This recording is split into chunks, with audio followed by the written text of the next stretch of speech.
Hello et bienvenue dans une nouvelle vidéo. Aujourd'hui, on se retrouve pour notre Will I Buy It hebdomadaire. Ces dernières semaines, les vidéos Will I Buy It se sont raréfiées. On était clairement plus sur un par semaine comme d'habitude. Là, on reprend le rythme habituel. Donc, a priori, lundi prochain, ce sera de nouveau les Will I Buy It tous les lundis. On passera en revue les nouveautés de la semaine. Puisque, je le rappelle, c'est le principe de cette vidéo. Je me rends sur des pages Instagram pour aller checker un petit peu les dernières annonces, les dernières sorties en termes de make-up, skincare, beauté de manière générale et je vous donne mon avis. Donc je vous l'ai dit, lundi prochain, on reprend le rythme vraiment une fois par semaine où je passe tout ou presque tout en revue.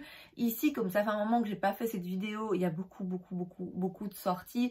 Je vais pas tout couvrir parce que ça va durer 1 heure et voilà, c'est pas nécessaire. Je vais juste parler de quelques petites choses qui ont un petit peu plus attiré mon attention ou que je trouve plus intéressantes, de marques un petit peu connues où je sais que ça peut intéresser aussi certains d'entre vous. On commence avec la page Insta de Trendmood et la première chose que je vois, c'est un nouveau produit chez Danessa Myricks. Il s'agit du Vision Flush Glow Hyper Radiant Liquid Highlighter. Toujours des noms à rallonge, c'est un highlighter liquide. Voilà, on va s'arrêter là. Il y a 6 teintes de la très claire à la très foncée, c'est 20 $. Danessa Myricks fait quelques produits qui quand même piquent ma curiosité. J'ai quelques produits de la marque, notamment pour les yeux, des trucs duochrome pailletés et tout qui sont très jolis et c'est vrai que ça donne toujours envie. Maintenant là en l'occurrence ce produit, bon ça m'intéresse pas plus que ça. J'ai vraiment envie de tester des produits teints de la marque, mais disons qu'en théorie ça m'intéresse, mais dans la pratique, je peux pas m'empêcher de me dire que c'est du make-up qui est vraiment pensé beaucoup plus pour des make-up artistes. Et je me dis que finalement, ouais, je sais pas si j'en aurais beaucoup l'utilité. Les highlighters liquides, de nouveau, en théorie, ça me parle. En pratique, un peu moins. Donc voilà, ça m'intéresse pas plus que ça, mais j'ai quand même bien envie de tester 2-3 produits d'Danessa Myricks plutôt pour le teint, pour le coup. Chez Charlotte Tilbury, on a de nouveaux teintes des Hypnotizing Pop Shot. Ce sont donc les fards à paupières mono. C'est 34 $ chaque. Alors c'est joli, c'est très joli et en soi, même si moi c'est pas le genre de produit dont je me sers parce que je préfère les palettes, j'entends l'attrait pour avoir un fard à paupières mono qui est hyper métallique, hyper brillant, pailleté, très joli, très flatteur et d'avoir juste un petit truc qu'on peut rajouter comme ça sur la paupière. Ok, mais 34 balles pour un fard, c'est juste non. Franchement, ce sera encore le plus beau fard du monde. Je pense que vraiment j'aurais du mal à passer le cap. Mais enfin voilà, j'en parle parce que c'est Charlotte Tilbury et parce qu'en soi c'est joli. C'est joli, mais c'est vraiment trop cher. On passe chez Isamaya Beauty et voilà, je ne vais pas le décrire, je vous laisse le découvrir. On a de nouveaux rouges à lèvres. Ça date, là, ça date du début du mois. J'en parle parce que j'ai quand même une opinion et le fait que j'en parle démontre bien mon opinion en fait, c'est un peu CQFD.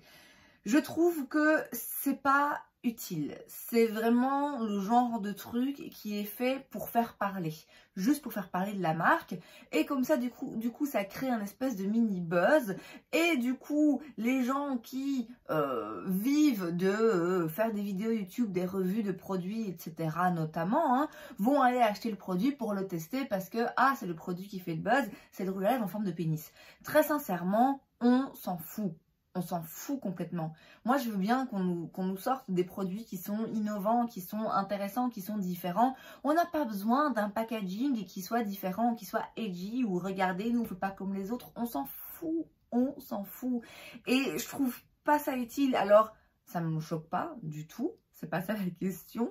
C'est pas que je trouve ça déplacé, mais c'est ça que ça veut provoquer en fait. Ça veut provoquer, oh là là, une espèce d'indignation et choquer un peu la pudeur des gens. Déjà on est en 2023, j'ai envie de vous dire que quelqu'un qui est encore choqué par un pénis, voilà, vous vous êtes trompé de siècle. Mais voilà, je trouve pas ça utile. Le truc il coûte 95 balles. Non, non, tout ça parce que tu as voulu faire différent, tu as voulu sortir du lot et faire un packaging qui soit pas comme les autres. On s'en fout, on veut pas d'un packaging qui soit pas comme les autres, on veut des rouges à lèvres qui soient jolis. Alors en soi, le noir, il a l'air en fait de donner un très joli effet, ça me fait un petit peu penser au rouge à lèvres, au honey quelque chose de chez Clinique là que tout le monde s'arrache. Mais par principe, il y a des gens, vous voyez, qui vont aller acheter ce rouge à lèvres juste parce que, ah, c'est edgy, c'est différent, tout le monde en parle, donc je vais voir de quoi il s'agit. Moi, par principe, j'ai pas envie de l'acheter, vous voyez. Bon, déjà de base, j'ai pas l'argent, mais même si je l'avais, par principe, j'aurais pas envie parce que c'est pas pour ça qu'on aime le make-up. Moi, ce qui m'intéresse, c'est d'avoir un joli rouge à lèvres, un joli fini, une jolie texture, une jolie couleur, quelque chose qui me met en valeur, quelque chose que je trouve fun. C'est pas d'avoir un packaging, non, enfin voilà. Je tenais juste à préciser que, quand même, faire ce genre de packaging juste pour faire parler, juste pour vendre un rouge à lèvres qui en soi est comme les autres, mais qui coûte 5 fois le prix d'un rouge à lèvres classique, non, franchement, cette marque vraiment décidément me sort par tous les trous. Ensuite, chez NYX, on a des huiles à lèvres. C'est joli, il y a des teintes qui paraissent intéressantes. Je serais curieuse de voir l'opacité. Je serais curieuse, oui, de tester, pourquoi pas, parce que c'est vrai que les huiles à lèvres, on en voit un petit peu partout dans toutes les marques. Et que chez NYX, forcément, le prix est beaucoup plus abordable qu'ailleurs. Donc, pourquoi pas en essayer une. NYX, je trouve de plus en plus tape juste, sort des produits qui sont intéressants, qui sont pas forcément complètement innovateurs, parce que voilà, je vous l'ai dit, les huiles à lèvres, maintenant tout le monde en sort, mais ils restent quand même pile dans la tendance, et pour ça, je les applaudis. On a des nouveaux highlighters chez Makeup Revolution, qui sont des...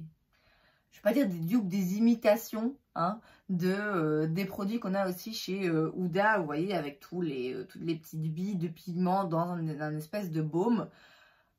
Ça me parle pas, moi, ce genre de produits, de texture. De nouveau, c'est, je veux dire, là, c'est un peu plus intéressant. C'est un peu plus intéressant que juste un packaging qui sort de l'ordinaire parce que, bon, c'est vrai qu'en soi, on a une texture un petit peu plus innovante. On a un produit qui se travaille différemment. Le fait de devoir mélanger pour que les pigments viennent se mélanger justement à la texture comme ça, un petit peu baume. Bon, ok, ma foi, ça peut être intéressant. Après, moi, personnellement, ce qui me pose question, c'est plutôt la texture. Où en effet, c'est un espèce, ça fait un peu baume comme ça. Je suis pas sûre que ça me plaise fondamentalement. Et c'est aussi le côté où c'est un peu comme les fards marbrés, vous voyez, si je dois mélanger pour connaître la couleur que je vais avoir, enfin voilà, moi ça me plaît pas, j'ai besoin de savoir tout de suite le genre de teinte que je vais avoir et pas, tiens, surprise, tu mélanges et tu vois ce qui te sort et tu fais avec. Le produit de base de chez Huda, moi déjà ne me parle pas, là la version Makeup Revolution, clairement, ça m'intéresse pas du tout. Ensuite, chez Makeup Forever, on a un nouveau fond de teint poudre. C'est le HD Skin Matte Velvet 24 Hour Blowing and Undetectable Powder qui ressemble, à s'y méprendre, à ceci. Donc, leur ancien fond de teint poudre qui s'appelle Matte Velvet Skin. Matte Velvet Skin ou HD Skin Matte Velvet. C'est la même chose. Ça ressemble quand même, enfin, c'est le même packaging avec, vous voyez... Je vous le montre, hein, puisque moi j'ai celui-ci, avec d'un côté la petite éponge et de l'autre le fond de teint. C'est pareil, à part que ici c'est noir, l'autre c'est plutôt couleur nude. Alors il est tout à fait possible que le produit ait en effet été reformulé. Je serais quand même curieuse de voir à quel point il est différent ou similaire à celui-ci. Ouais, je sais pas. Pourquoi en changer? En fait, celui-ci, moi, je le trouve très bien et je pense qu'il y a plein de gens qui l'aiment bien. Pourquoi retirer celui-là du marché? Jeter, hein? Du coup, tout ceci, tous les packaging, tous les produits restants, c'est jeté, hein? C'est détruit, ça pollue et voilà. Et reproduire de nouveaux produits, reproduire de nouveaux packaging, juste pour que les gens se disent « Ah, c'est un truc nouveau ou ils l'ont refait, donc je vais l'acheter. » Alors, je sais que c'est comme ça, hein, c'est comme ça que le monde des cosmétiques fonctionne. Si ça me dérange à ce point, il va falloir que je change un petit peu de centre d'intérêt. Je le comprends bien, mais ouais, c'est juste un petit peu... C'est un peu gonflant en fait, ce truc de dire ah, on ressort un produit et juste en fait on change un peu le packaging et peut-être qu'on change un peu la formulation. c'est pas nécessaire. Moi, je trouve pas ça nécessaire. Bon, enfin voilà, c'est mon opinion. Celui-ci, hein, entre nous, il est vraiment très bien. Moi, j'arrive à bout. Donc, clairement, si un jour j'ai envie de le racheter, bah, je vais devoir racheter le nouveau puisque celui-là, il n'y a plus.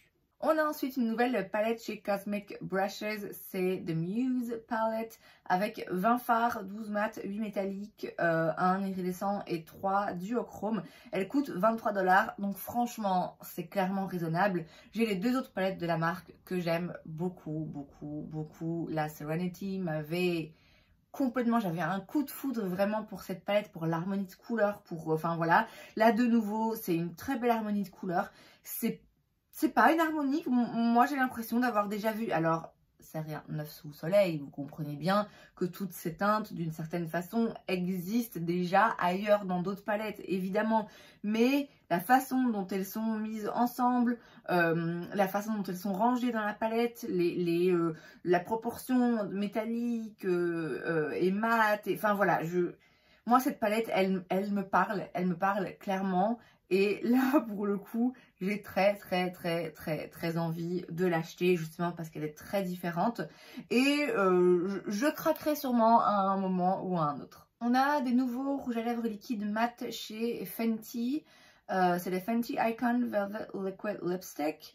C'est donc un fini mat, mais si j'ai bien compris, un petit peu plus velours, plus agréable du coup, et qui va aussi légèrement teinter. Il me semble que j'ai vu une revue où ça disait que ouais, la couleur reste un peu en fait et que c'est beaucoup moins sec et plus agréable à porter qu'un rouge à lèvres liquide mat classique. C'est 29 $. Bon, il y a des jolies teintes. Mais après, voilà, oui, ça m'intéresse pas plus que ça. Je serais curieuse de voir en effet la texture, en quoi c'est différent d'un rouge à lèvres liquide mat classique. De voir si c'est vraiment plus agréable à porter ou pas. Si ça vieillit bien sur les lèvres. Maintenant, ouais, il n'y a aucune couleur non plus, je vais bien avouer, qui vraiment me parle et me saute aux yeux et me donne envie.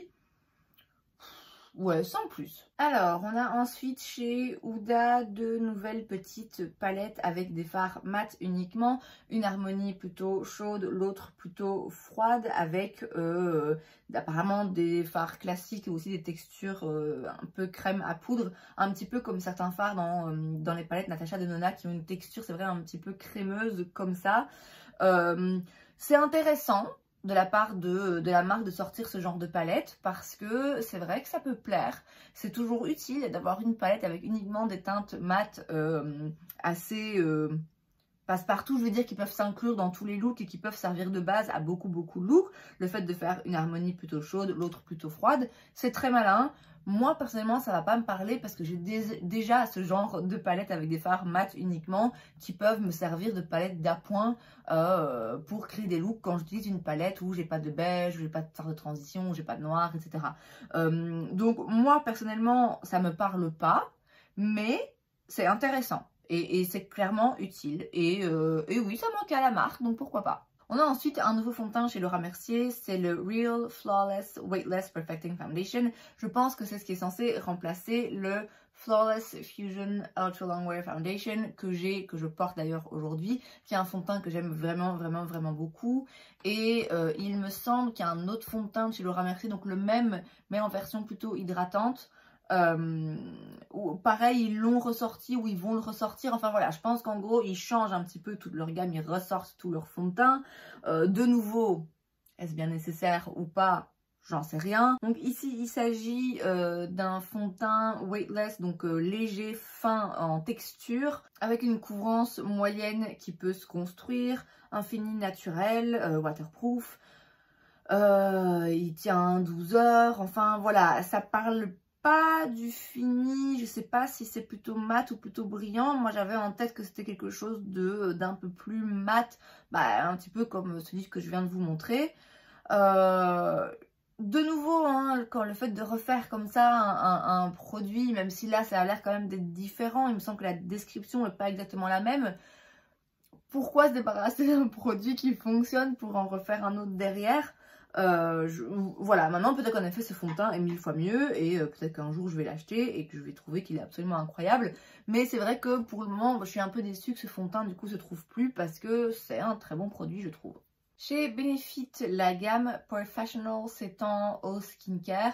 Donc Professional de base, c'est la base de make-up de chez Benefit qui est à base de silicone et qui va combler un petit peu les pores, qui est assez efficace, que moi personnellement j'aime bien. Maintenant bon, c'est vrai que tout le monde n'aime pas et que de base... Voilà, c'est pas forcément le truc le plus malin d'aller combler ses pores, puisque bah, ça veut dire qu'après on encrasse sa peau. De manière générale, de toute façon, quand on met du make-up, c'est pas quelque chose qui intrinsèquement fait du bien à la peau, hein, ça faut quand même se le dire.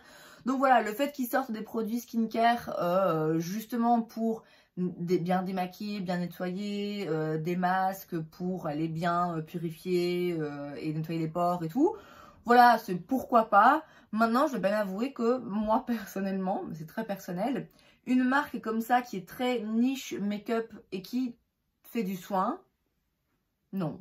Donc, moi, ça me parle pas trop. Donc là, pour le coup, ça m'intéresse pas du tout. Mais ma foi, si vous êtes fan de Benefit, bah voilà, sachez que maintenant, vous pouvez aussi vous démaquiller avec leurs produits. Chez Kiko, on a une nouvelle collection, c'est la Beauty Essentials Collection. Il y a un petit peu de tout, comme à chaque fois chez Kiko, des produits pour les yeux, pour les lèvres, pour le teint, des vernis, des masques, enfin voilà, vraiment de tout. Alors, j'aime beaucoup les packaging, les couleurs comme ça, le rose très pâle, le vert d'eau, les pastels. Je trouve ça mignon, franchement pour le coup je trouve ça mignon et ça donne envie de commencer le printemps, on n'y est pas encore, mais ça donne envie quand même. Ça nous fait nous rendre compte que le printemps arrive quand même vraiment bientôt. Bon, comme d'habitude c'est quand même des prix assez intéressants.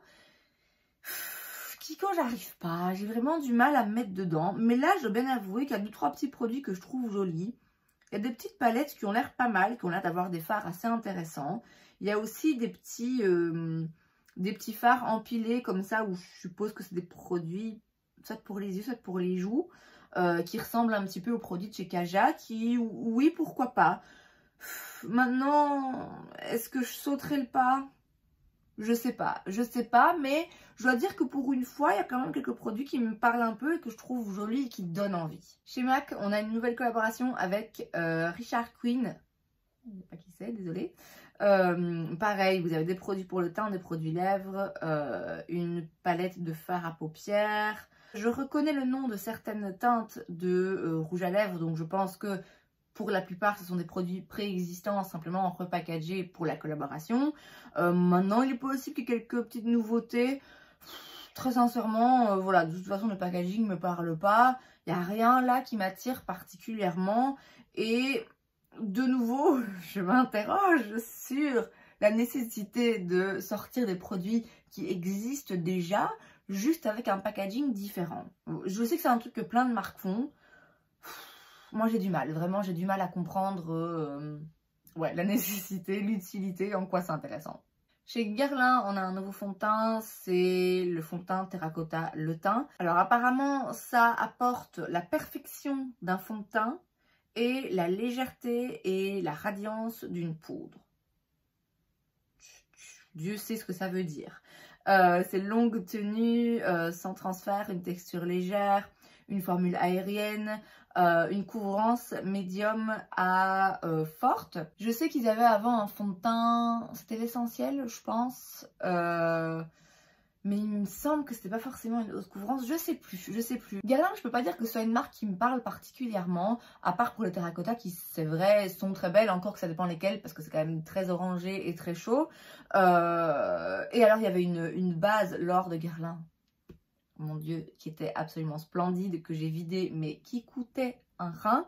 Après, oui, je suis pas particulièrement attirée par les produits qu'ils font.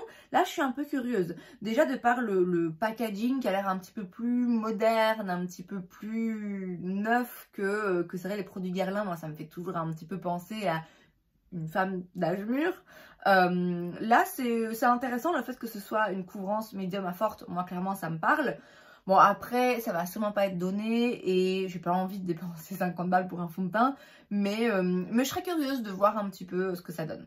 Chez Catrice, on a une nouvelle collection, c'est une collaboration avec My Little Pony. Vous avez donc des pinceaux, un highlighter, une pâte de fard à paupières très colorée, des vernis aussi colorés mais un peu pastel, très jolis. Les vernis ils sont sympas, j'ai quelques vernis de chez Catrice qui me plaisent bien.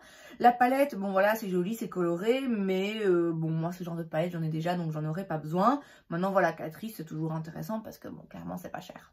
Chez Valentino, on a un nouvel anti-cerne, c'est le Very Valentino 24 Hour Wear Hydrating Concealer, 35 $, 20 teintes.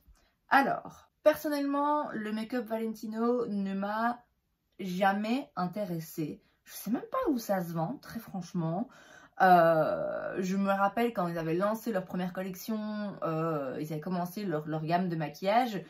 Rien que le packaging, je trouvais un peu cheap, un peu vulgos, vous voyez. Enfin, je trouvais pas ça très attirant, personnellement. Il n'y avait aucun produit qui me faisait particulièrement envie. Et puis en plus, voilà, c'est quand même cher.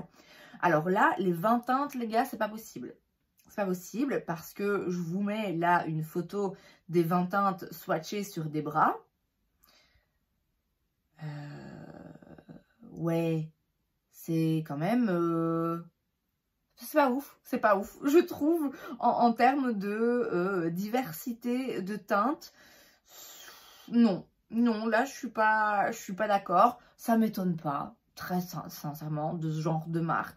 Ça m'étonne pas plus que ça, mais ça commence à devenir un petit peu lassant. Vous avez de la thune, vous vendez un anti-cerne de 35 balles, donc vous pouvez vous permettre de payer un laboratoire pour développer plus de teintes et des teintes plus foncées. À un moment donné, on est en 2023 quand même. De nouveau une collaboration, cette fois-ci entre Wet n Wild et Sesame Street.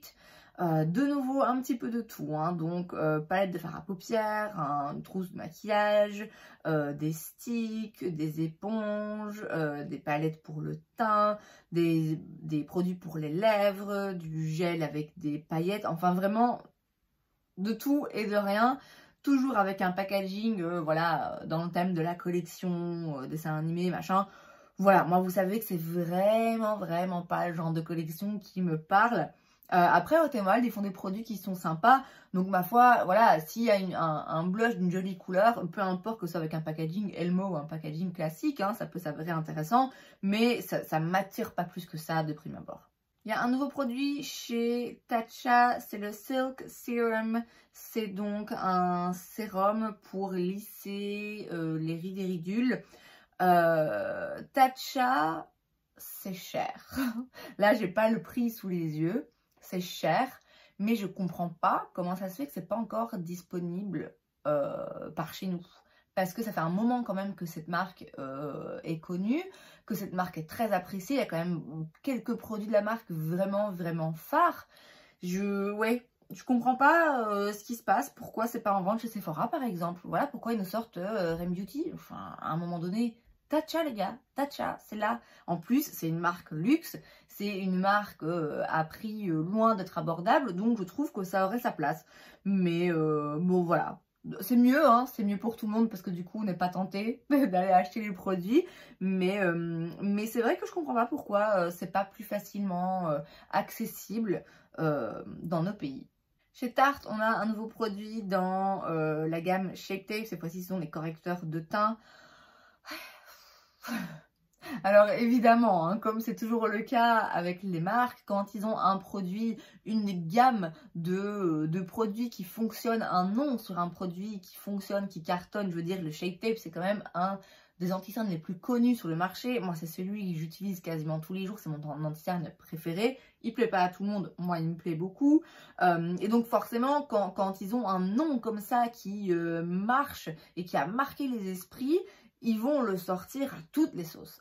À toutes les sauces. Bon, là, en l'occurrence, c'est logique, c'est cohérent, ça a du sens de sortir un correcteur sous l'appellation Shape Tape.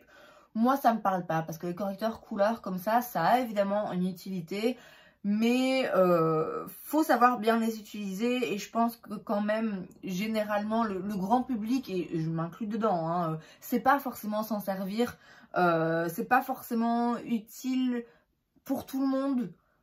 Voilà. Après, voilà, c'est intéressant. C'est comme je dis, cohérent qu'ils sortent ce genre de produit. Maintenant, voilà, je sais que du coup, on va voir les vidéos avec les meufs qui mettent du correcteur sur tout le visage. Voilà, grand bien leur face. On change un petit peu et on se rend sur la page de Trendstopia. Cette vidéo va durer une éternité. On commence avec 3 nouvelles palettes. Ce sont des collaborations avec des youtubeuses chez Odenzai. C'est la Perfect World Collection.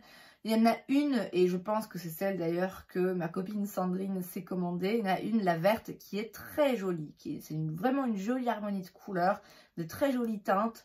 Je suis très curieuse. J'ai très envie, alors pas pour ces palettes en particulier, mais de manière générale, j'ai très envie de tester la marque Odenzai. D'autant plus que c'est basé en Suède, donc il n'y a pas de frais de douane comme d'autres marques qui sont basées aux États-Unis où ça coûte cher pour faire venir et tout.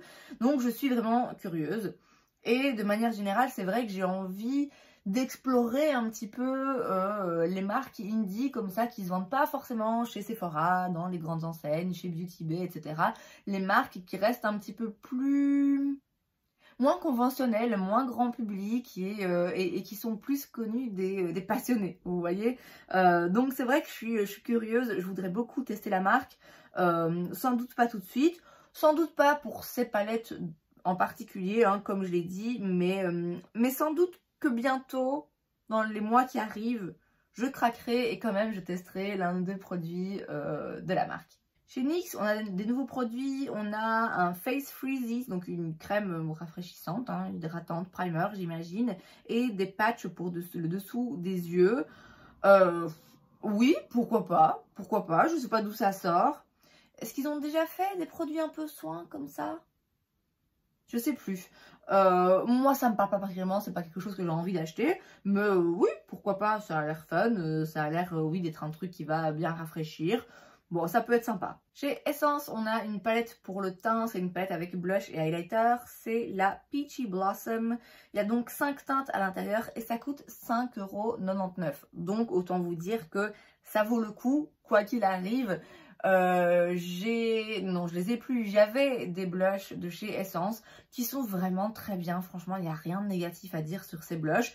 Donc, moi, je m'attends à quelque chose de correct. Peut-être pas les plus jolis blushs que vous avez vus, mais là, je trouve que c'est sympa. Il y en a un corail, un plutôt nude et un plus rosé. Et puis 2 highlighters. Franchement, ça a l'air d'être une palette très intéressante.